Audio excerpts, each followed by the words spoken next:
ప్రకృతి విలయాల్లో యేసు చెప్పిన భూకంపాలు ఇటువంటి కార్యాలే. అందులో చూస్తే ఇప్పుడు జపాన్లో 7.4 చాలా పెద్ద భూకంపం, సునామీ అలర్ట్ అంతా ఇచ్చారు. ఆ స్థలంలో ఆడిన ఆ వీడియోస్ అంతా కూడా చూస్తే మన గుండెలు కదిలిపోతున్నాయి. ఎలా ఆ స్థాయికి ప్రజలు తట్టుకుంటున్నారో తెలీదు. దానికి భూకంప ప్రాంతము, భూకంప భూమి, లేకపోతే అంటే సునామీ వంటి కార్యాలు ఎప్పుడూ ఆ ప్రజలు చూస్తూ ఉన్నారు. అది దాటించి ఈ దేశము అంతగా అభివృద్ధి చెందడం మరొక విషయం. అయితే ఇప్పుడు ఎంతో పెద్ద భూకంపం. వారు ముందుగానే హెచ్చరించారు, 3 లక్షల మంది బాధించబడే స్థాయికి భూకంపం వస్తుందని. ఈ విధంగా వారు సంధిస్తూనే ఉన్నారు. ఇది మొదటిది. రెండవది, మలేషియాలో సభా ప్రాంతంలో గొప్ప రీతిగా ఒక కారు చిచ్చు.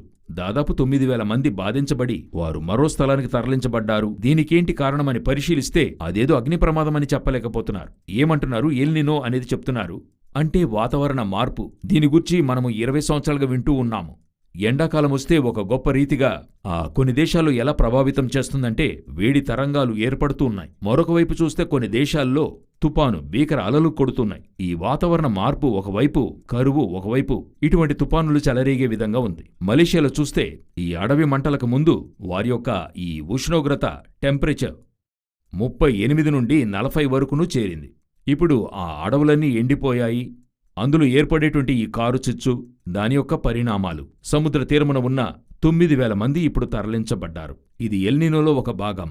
ఇంకొక వైపు చూసినట్లయితే ఆస్ట్రేలియా, ఇండియా, ఆఫ్రికాలో ప్రాంతాలు ఈ సమ్మర్ ఎంతో మోసంగా ఉంటుంది అని చెప్తున్నారు. అంటే ముందుగానే మనకెంతో వేడి, గ్లోబల్ వార్మింగ్ ఇంక్రీస్ అయి వెళుతుంది. యుద్ధ ప్రారంభానికి ముందే మనం మోసమైన కండిషన్లో ఉండాం. అయితే ఇప్పుడు వార్ స్టార్ట్ అయిన తర్వాత ఎంతవరకు అన్నది తెలియదు. ఇంకా అవి మనకి విశ్లేషించిన తర్వాత చెప్తారు చూడండి. ఇప్పుడు మీరు చూసినట్లయితే ఈ యొక్క వేడి తరంగాల కొలత ఇండియా, ఆస్ట్రేలియా, ఆఫ్రికాలో ఉండే ప్రాంతాల్లో అధికంగా ఉన్నాయని చెప్తున్నారు.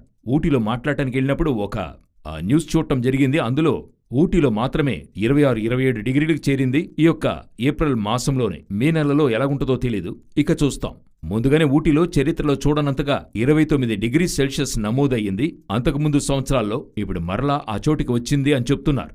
ఇండియాలో అన్ని ప్రాంతాల్లోనూ ఇది జరుగుతుంది. ఇదే సమయంలో యుఎస్, మిడిల్ ఈస్టు, ఇటువంటి ప్రాంతాలు, వెస్టర్న్ కంట్రీస్ అంతా కూడా గొప్ప తుపాను తాకిడి ఎల్ నినో వల్ల వస్తుందని చెప్పి ఉన్నారు. సో ప్రపంచమంతటా ఒక తీవ్రమైన ఈ ఎల్ నినో మూలముగా ఒక తీవ్రమైన సమ్మర్, లాంగ్ సమ్మర్ వేరు చెప్తున్నారు. ఇది అట్లే ఇప్పుడొక ఉష్ణోగ్రత వెంటనే ముగింపుకు రాదు, అది కొంత దీర్ఘంగా ఉంటుందని చెప్తున్నారు. ఈ సంవత్సరం తీవ్రంగా ఉంటుందని చెప్తున్నారు. సో దాని కొరకు మీరు ప్రార్థన చేయండి, జాగ్రత్తగా ఉండండి. చాలా సూచనలు, సంకేతాలు ఎలాగ తప్పించుకోవడం అనేది వారు చెప్తూ ఉన్నారు. అది ఫాలో చేయండి. ఇది దాటి దేవుని యొక్క దయా, కృప, కనికరమే వీటి నుండి మనల్ని కాపాడుతుంది. సో ప్రార్థించుదాం. ప్రపంచమే నేను ముందుగానే చెప్పినట్టు ఒక అన్స్టేబుల్ కండిషన్లో ఉంది. క్లైమేటిక్ కండిషన్స్, ఒకవైపు వారు కానివ్వండి, మరొక వైపు కరువులు కానివ్వండి, ఒకవైపు జనం మీదికి జనము కానివ్వండి, ప్రభుత్వ రీతి అయిన కార్యాలు కానివ్వండి, ప్రపంచమే ఒక తడబాటు, అయోమయ పరిస్థితిలో ఉంది. ఇవన్నీ కూడా జరుగుతాయని దేవుడు చెప్తున్నాడు. ఇందువల్ల మానవ హృదయం సోలిపోతుందని చెప్తున్నాడు. ఆ స్థలంలోనే మనం ఇప్పుడు ఉన్నాం. వీటి మధ్యలో ప్రభు రాకడ సంభవిస్తుందనే బైబిల్ చెప్తుంది. ఇవి జరుగునారంభించినప్పుడు మీ విడుదల సమీపించుచున్నదని లూకా 21:28లో దేవుడు చెప్తున్నాడు. సో దాని ప్రకారం బహుశీఘ్రముగా మన దేవుడు మధ్యాకాశంలో రాబోతున్నాడు. మనం ఆయన ఎదుర్కొంటాం. ఇవి వాటికైన సూచనలుగా కనపడుతున్నాయి. ప్రభు చిత్తమైతే, రాకడ ఆలస్యమైతే మరొక నిన్నటి వరకు కార్యక్రమంలో కలుసుకుందాం. God bless you.